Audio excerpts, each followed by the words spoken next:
कैसे आ गई? लो, मैं अंदर आ गई तो सवाल खड़ा हो गया।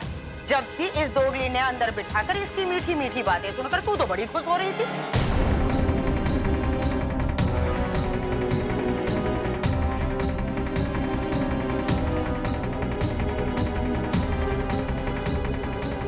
माँ जी, क्या कहा आपने? क्या मतलब आपके कहने का? किताबें ना पढ़ी लोहारी ने, पर चेहरे तो बहुत पढ़े हैं। और इसका यो चेहरा साफ साफ इस बात की गवाही दे रहा है कि दाल में काला नहीं से बल्कि पूरी दाल काली से। अरे माँ जी, क्या कह रही हैं आप? क्या कह दिया इसने आपसे जो आप इस पे बेवजह शक कर रही हैं? अरे कभी तो अपने दिमाग से सोच लिया कर सिमरन। वो छोरी जिसने इतने सालों तक अपने ससुराल में नहीं आने दिया गया हो, वो अचानक अपने ससुरालों के साथ इतनी मीठी कैसे हो सके से, जैसे कि कुछ हुआ ही ना हो। ना ना, मैं बता देती हूँ कि कुछ तो चल रहा है इस छोरी के दिमाग में। चल बोल छोरी, ये सोचकर तू इस घर में आई है? ये छिपाने की कोशिश कर रही है? मैं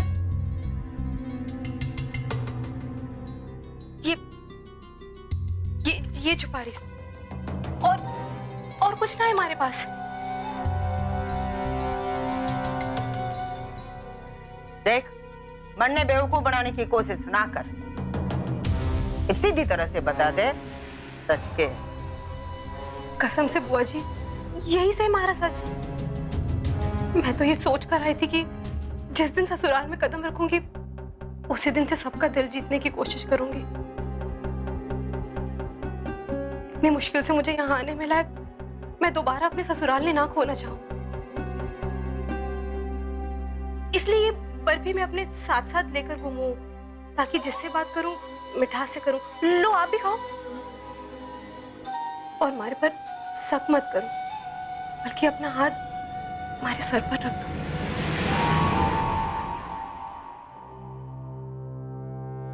माँ जी, आपको लाली पे शक नहीं करना चाहिए। देख सिमरन, पाप और गुनाह के चेहरे की परख तने ना है, इसलिए बीच में तने दखल देने की कोई जरूरत ना है। अपने घराले के बिना अपनी जिंदगी निकाल दी मैंने, इसलिए औरत की आंखें देखकर उसकी फितरत मैं अच्छी तरह से जान सकूं हूं। इसकी मीठी मीठी बातों में तू आ सके से, पर इसका यो जादू मेरे सब की आग ने ठंडा ना कर सके से। इससे पहले कि मैं पहले आली लोहारी बन जाऊं, उन्हें बता दे सच के है। बता।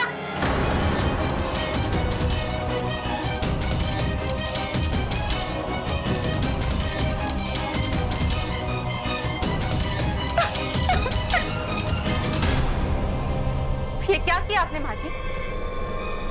अरे कुछ घंटे नहीं हुए उसे अपने ससुराल में आए हुए और आपने उसे रुला दिया। अरे कुछ दिनों के लिए तो उसे खुश रहने देती है आप अपने ससुराल में। अरे दोगली से वो, ऊपर से जितनी मीठी दिखे है ना, अंदर से उतनी कड़वी से। और अपनी वो कड़वाहट छुपाने के लिए अपने हाथ में मिठाई लेके फिर रही से। देख बहू, तू इससे दूर ही रहना। क्यों दोगली नहीं, बल्कि तू वही नागिन नजर आवे मने। अरे आप उसके बारे में ऐसा सोच भी कैसे सकती हैं? एक औरत होके आप एक दूसरी औरत का दर्द नहीं समझ सकती? या फिर कहीं ऐसा तो नहीं कि आप ये सब राजवीर और मेरे नजदीक आने के लिए कर रही हैं?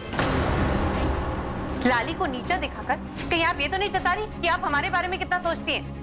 ना सिमरन ना, ऐसी बात ना है। मैं सच में। माँ जी, रहने दीजिए। मैं आपको अच्छी तरीके से जानती हूँ और अब मैं और बेवकूफ नहीं बनने वाली। और एक बात मैं आपको साफ साफ बता दूं कि ये लाली मुझे बहुत अच्छी लगी है। इतने सालों तक अपने ससुराल से दूर थी, पर फिर भी इसके मन में किसी के लिए कोई शिकायत नहीं है, बल्कि आते ही इसने सबसे घुल मिल जाने की कोशिश की है। इसलिए मैं इसके खिलाफ एक लफ्ज नहीं सुनूंगी। सिमरन, चाहिए यहाँ से मुझे।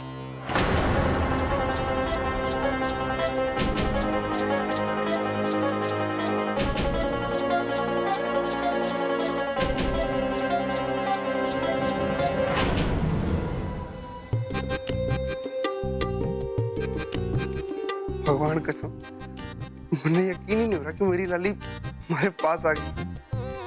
कितने सपने सजाए थे इस दिन के।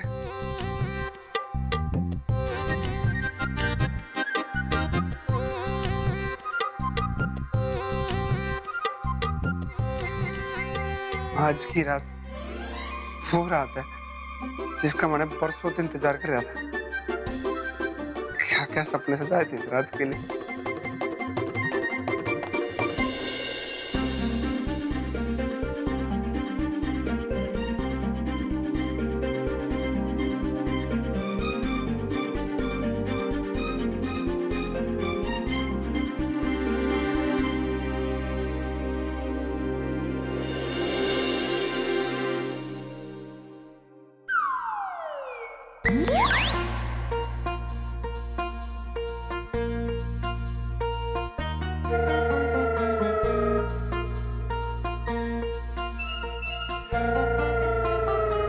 सुहाग रात है, घूंघट उठा रहा हूं। क्या बोल रहे हो तुम? ऐसी कोई बात ना है। अरे रहने दो हिम्मत भाई, इश्क और मुश्क छुपाए से भी नहीं छुपता, और आपके प्यार की महक तो ना वो बाहर तक आ रही है। तभी तो हम दोनों यहाँ पर आए। क्यों जीजा जी? एकदम सही कहा साले साहब आपने।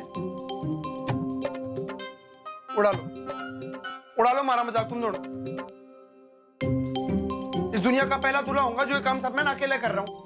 अरे तो हमसे कहिए ना, हम लोग तैयारी कर देंगे ना। बताइए कौन सी तैयारी करनी, बताइए। सच्ची तुम दोनों हमारी मदद करोगे? ले, क्यों नहीं करेंगे भाई, कह के तो देखो। फिर तो स्वाद ही आ जाएगा भाई। लाली ने आज बता ही दूंगा मैं उससे कितना प्यार करूंगा। वो तो ठीक है हिम्मत, पर के भाई? अरे पहली रात ही तो हुए हैं जहां आने वाली जिंदगी का फैसला हुए है। फैसला? भाई मैं कुछ समझा नहीं। देखो, मर्द बना है रौब जमाने के लिए, और रौब जमे है पहली रात ने। अगर आज झुक गए तो सारी जिंदगी झुक के रहना पड़ेगा। हाँ भाई माफ कर, मैं फिर से कुछ नहीं समझा। अरे सीधी सी बात है, अगर जिंदगी भर शेर की तरह दाड़ मारनी है तो आज बिल्ली मार लेना, वरना सारी जिंदगी बिल्ली की तरह म्याऊं म्याऊं करते रहोगे और लाली भाभी शेरनी की तरह दहाड़ेगी।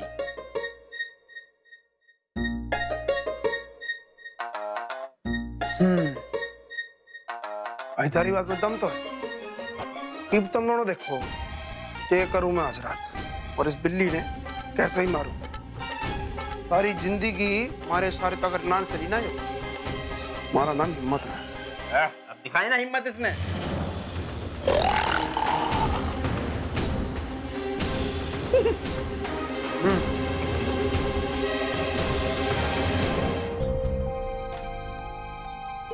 क्या हुआ सिमरन, कोई परेशानी वाली बात है? मैं तुम्हें अपनी परेशानी बाद में बताऊंगी, पर पहले ये बताओ कि तुम्हें क्या हुआ है? वही हुआ जिसका डर था। वो बेनीराला है। क्यों? वो यहाँ क्यों आया था? अब जाहिर सी बात है सिमरन, चाय पीने तो आया नहीं होगा। वो ताऊ जी को धमकाने के लिए आया था, ये कह के गया कि या तो अपनी बहू को बोलो कि उसके खिलाफ एफआईआर वापस ले ले, या फिर सहने के लिए तैयार हो जाओ। आई एम श्योर कि ताऊ जी ने उसे कोई भाव नहीं दिया होगा। हाँ, लेकिन आपने कैसे पता? कि राजवीर, ताऊ जी भले मुझसे नाराज हो, पर वो हमेशा सच का साथ देते हैं, और यहाँ पे कुलदीप की गलती है। वो बेनीलाल की बात कभी नहीं मानी। हाँ, हुआ था कुछ ऐसा ही था, लेकिन मैं आपको एक बात अच्छे से समझाऊं सिमरन, जो बात आप भी जानते हैं, यहाँ पे बात खत्म नहीं होने वाली, बात आगे भी बढ़ सकती है। प्लीज अलवीर, अब तुम फिर से शुरू मत करो। मैं शुरू नहीं हो रहा हूँ सिमरन, आपको समझाने की कोशिश कर रहा हूँ। तुम्हारे कहने का मतलब ये है कि मैंने जो भी किया वो गलत किया? अरे आपने अभी तक जो कुछ भी किया ना बिल्कुल सही करा, इसीलिए तो कुलदीप की रिपोर्ट लिखाने से लेकर उसको जेल तक लाना मैं आपके साथ था। लेकिन ये बस बहुत हो गया। अरे अब तक तो कुलदीप को भी समझ में आ गया होगा। अब है ना, इस बात को यहीं इसी वक्त खत्म कर दो। नहीं राजवीर, अभी वो सिर्फ अरेस्ट हुआ है, वहां से भी उसे जल्दी बेल मिल जाएगी, पर मेरा मकसद उसे सजा दिलाना है। अब मेरी बात समझ क्यों नहीं रहे हो सिमरन? और तुम क्यों नहीं समझ रहे राजवीर कि ये सच की लड़ाई है, इसे अंत तक लड़ना पड़ता है, बीच में छोड़ा नहीं जाता है। वो मैंने सिमरन जी से काम था इसलिए आई थी, पर कोई बात नहीं, मैं बाद में आ जाऊंगी। ना ना, बाद में आने की कोई जरूरत नहीं। आप अभी आके इनसे बात कर लो। सिर्फ हमारी बात तो उनके पल्ले पड़ नहीं रही है। तुम्हारा जाना ही बेहतर होगा।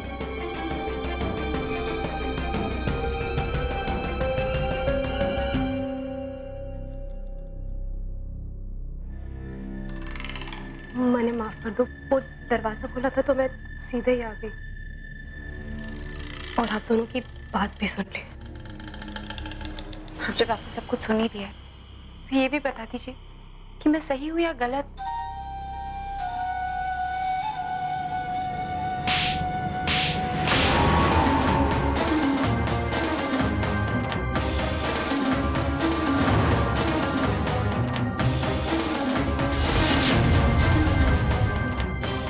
हाँ तो गलत है। कैसा ये